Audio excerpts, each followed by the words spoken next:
Welcome back to the CAA Men's Basketball Insider, where we're joined by the newly anointed face of college basketball, John Fanta. And John, hard to believe, but the regular season comes to a close on Saturday. We'll get to some huge games at the top of the stands here in a minute, but I want to get your take on some teams in the middle of the pack who have caught fire and could shake things up as the tournament gets underway in Washington next week. Last week, we talked about Hampton, and the Pirates have stayed hot, now on a 5-game winning streak. But you got a courtside look at Monmouth on Monday. After going 2-11 against the tough non-conference slate, King Rice has the Hawks at 9-7 in CAA play. What makes them so dangerous? Well, Rob, great to be with you. And here we go. March starts this weekend. And in the CAA, there's no shortage of drama. Monmouth can be the Stony Brook of the 2025 CAA Men's Basketball Championship. They are fully capable of that. And I'm going to tell you why. Abdi Bashir is the best scorer in the conference, and he's one of the best scorers in America.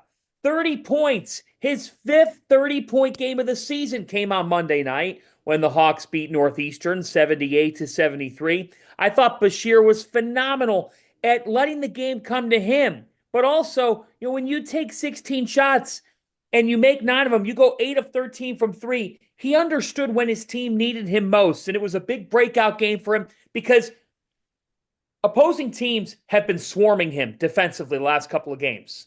And so it's hard, Rob, when you're getting that much coverage. I thought Abdi did a very nice job of sort of balancing that with finding the openings through the Northeastern defense. But then it's Cornelius Robinson III, who I think is an X factor to this team. 18-8. When the sophomore gives them production in the post, it changes the dimension of their team. Madison Durr didn't have a particularly strong shooting night, but he's still a guy who gets to the free throw line a lot and can attack the rim. Jack Collins didn't step off the floor. He played all 40 minutes. He's invaluable to King Rice. 10 points, 5 assists. Terrific distributor of the basketball and 7 rebounds. And the Hawks out-rebounded the Huskies by 18. It's a terrific win for Monmouth, who's won 6 of their last 8. Now they have Elon on Thursday night in another big home game as we try to shuffle through that 5, 6, 7, 8 slots in the CAA tournament. We know that those seeds matter because that's where the dark horses could come. So your draw matters quite a bit. But here's what you love about Monmouth. They've got an elite scorer. They've become a better rebounding team, as evidenced by their performance on Monday. Durr is a very nice Robin to what Bashir does. And they got a couple of experienced players. Jack Collins just plays beyond his years. And King Rice, who's done a terrific job, the winningest Monmouth coach in program history, has his group believing. And that's what this time of year is all about. Yes, it is. And it's going to, like you said, going to be fascinating to see how things come out in the middle of the pack here as the season comes to a close. Now let's look ahead a little bit. No team has ever won 4 games in 4 days to win a CAA title, John. So securing a top 4 seed in that double bye of the quarterfinals is important. Towson and UNCW have clinched top 4 spots, but there's some big matchups ahead as William and Mary visits Towson. Campbell hosts UNCW on Thursday. And then Saturday, the Camels head to Charleston. What excites you about these matchups, and how could they provide some momentum at tournament time?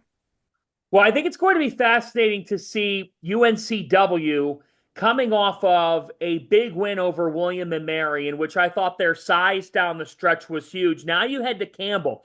Campbell's been known to be disruptive defensively. They can force turnovers. Obviously, the Jason Sinani loss, tough for them from a scoring standpoint, but they're going to be tough at home. They're going to get up for this game.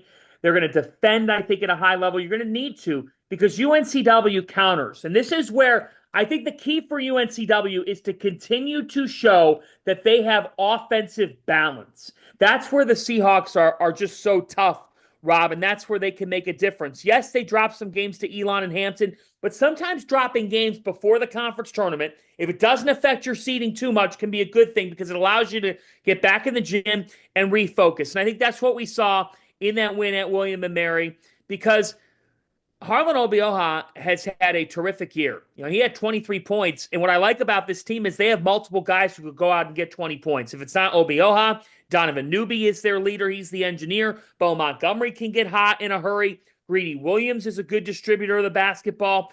And look, they got, in the win over William and Mary, 28 bench points.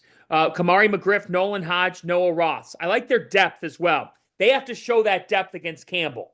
Campbell needs to get UNCW in the mud, feed Dugan, make it a grinder of a game, get their home crowd behind them, and they have to see some production from Nolan Dorsey. He's got to be in double figures. I think it's very important that he is, and Tassos Cook could give them a little spark if he can get cooking.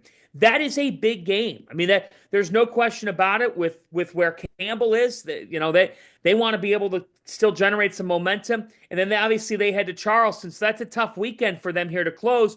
What are they going to be like? And what is Charleston going to be like? Charleston, to me, there's talent, but I think they've got to, after the loss to Drexel, a 4-game road swing, what's the week of practice look like? They need Darian Boyd, Daywilk Tavares, but most importantly, Ante Berzovic has to play well for them to win and to make a run in D.C. William and Mary visiting Towson. Look, it could be a total celebration for Towson because they win and they get the outright championship in the CAA. We already know they've got the 1 seed, but for Pat Scarry's team, Tyler Tejada, Dylan Williamson live for the moment. They defend and rebound at a very high level. They just get up in you defensively the moment you get off the bus. That's what the Tigers do every single game. They play like a Pat Scarry team to the max degree. It is very important on Thursday night, if you're William and Mary, to manage the basketball, right? Get Gabe Dorsey open threes. Chase Lowe, Matthias Case, they've got to be able to speed Towson up. And you can't let Tejada get cooking. I think, Rob, when you look at the CAA tournament, when you look at this league, if Tyler Tejada is locked in, all the other Towson pieces follow. So that's the name of the game. If you're trying to stop Towson, is you cannot let that man get going because he's a bad man on the basketball floor to any opponent. John, thanks for your time. As always, I can't wait to see how the end of the regular season plays out. We'll get together one more time next week to break down the tournament. I can't wait, Rob. Washington, D.C. is going to be awesome. CAA Championship, March 7th to 11th, 10th and 11th, semis and final on CBS Sports Network. This league is so highly competitive with tons of stars, terrific coaching. The madness is coming, and we're going to get a steady taste of it in the Coastal Athletic Association. I'm excited.